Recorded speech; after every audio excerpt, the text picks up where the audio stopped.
నమస్తే అండి, welcome back to my channel. ఇక్కడ మనం శాండిల్వుడ్లో కొత్త రకమైన ప్రాబ్లమ్ని మనం ఇక్కడ తెలుసుకుందాము. ఒక ఆఫీసర్ నాకు పంపించాడు. ఈ ప్లాంట్ లీఫ్ చూడండి, రైట్కి ఏదో డిజైన్ లాగా ఏదో పురుగు కుడుతుందని. అంటే దీన్ని పేరు ఏంటంటే మనం లీఫ్ ఓపర్స్ అంటాం మనము. ఇది సికాడెల్లా కుటుంబానికి చెందింది.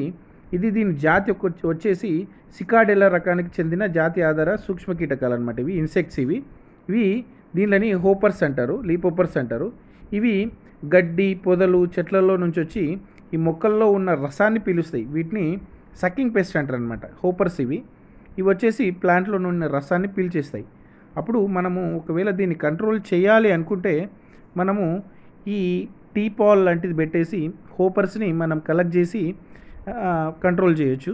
లేదనుకుంటే ఇనిషియల్ స్టేజ్లోనే ఈ లీఫ్ ఎఫెక్ట్ ఉన్నప్పుడు మనము 1-2 ఉన్నప్పుడే దాన్ని హ్యాండ్ పికప్ చేసేసి దీన్ని కంట్రోల్ చేయాలి. ఎక్కువైందంటే ప్లాంట్ చనిపోయే అవకాశాలు ఉంటాయి. ఇక్కడ నెక్స్ట్ ఇది చూడండి, ఇందులో పర్మనెంట్ హోస్ట్ ఇచ్చారు. పర్మనెంట్ హోస్ట్ అనేది ఎంత దూరంలో ఉందనేది మనకి ఫార్మర్ 6 feet అని చెప్పారు మనకి.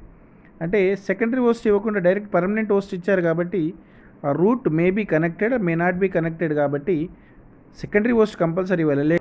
అయితే హోస్ట్ అనేది మనం ఇస్తే ఇలా ఉంటుంది గ్రీనిష్ కలర్లో. ఇక్కడ ఇంకొక ఫార్మర్ది చూడండి, మనం ఒక ఫార్మర్ దగ్గరకు వచ్చాము. ఈ ప్లాంటేషన్ వచ్చేసి మనకి 4 years ప్లాంటేషన్. అంటే ఇక్కడ మిస్టేక్ జరిగింది ఏంటంటే ఫస్ట్ పర్మనెంట్ హోస్ట్ పెట్టినప్పుడు ఇక్కడ మనకి సరుగు అనేది 2 feetలో పెట్టారు. First mistake. సెకండ్ మళ్ళీ దాన్ని కవర్ చేయడం కోసము ఎంత సార్ ఇది 6 feet 4 feet 4 feetలో పెట్టారు. మళ్ళీ మలబార్ వేప పెట్టారు, అంటే మిలియా డూబియా. అంటే ఏమవుద్దంటే 2 years వరకు నో ప్రాబ్లం. మన 3 yearsలో మొత్తం షేడ్ వచ్చి కవర్ అయిపోయి మనకి చెట్టు గ్రీన్గానే ఉంటుంది, కానీ గర్తు పెరగదు, ఫోటోసింథసిస్ జరగదు. అందుకే ఒక్క మిస్టేక్, దాని తర్వాత సెకండ్ మిస్టేక్. ఈ మిస్టేక్ చేయకుండా ఫస్ట్ పెట్టేటప్పుడే పర్మనెంట్ హోస్ట్ని స్పేసింగ్ అలాగే చెట్టు ఏది పర్మనెంట్ హోస్ట్ ఏదనేది సెలెక్ట్ చేసుకోండి. లేదనుకో మళ్ళీ తర్వాత ప్రాబ్లం ఫేస్ చేయాల్సి వస్తుంది. ఇది బెస్ట్ ఎగ్జాంపుల్. ఇక్కడ చూడండి ఇంకొక రక ప్రాబ్లము. మొక్క చనిపోతుంది ఏంటని చూస్తే ఫంగల్ అటాక్, రూట్ అటాక్.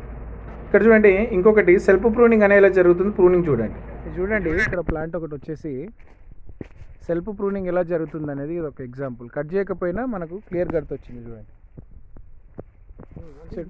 చెట్టు హెల్దీ ఉంది, నో ప్రాబ్లం. మనం కట్ చేయకుండా ఉంటే ఏ చెదలైనా కానీ మనని డిస్టర్బ్ చేయదు. చూడండి ప్లాంట్ మన క్లియర్ కట్ వచ్చింది, ప్లస్ ప్లాంట్ కూడా హెల్దీగా ఉంది.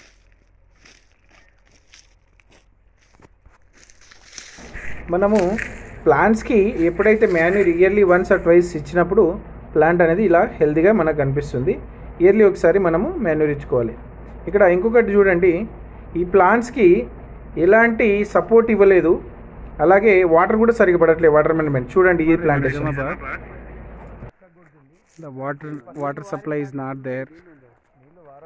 Scale infestation. This is sucking pest. You see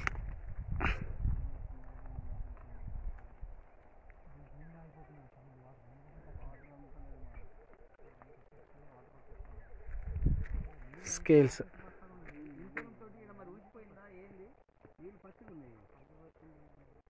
ఈ స్కేల్ ఇన్ఫెస్టేషన్ని మనం ఎర్లీ స్టేజ్లోనే గుర్తించి మనం కంట్రోల్ చేసుకోగలగాలి నీమ్ బేస్డ్ ప్రోడక్ట్తో.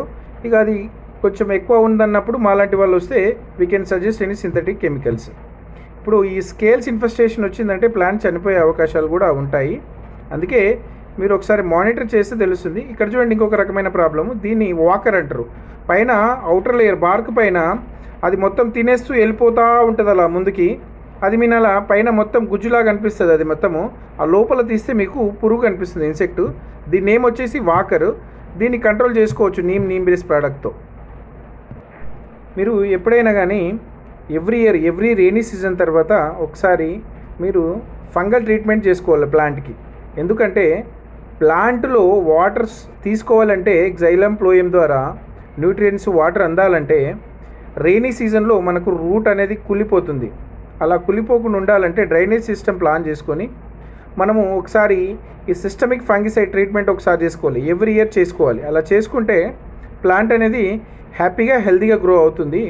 ఇవన్నీ దృష్టిలో పెట్టుకొని పెంచుకుంటే ప్లాంటేషన్ చాలా బాగుంటుంది. Thank you for watching my channel. Please subscribe and share.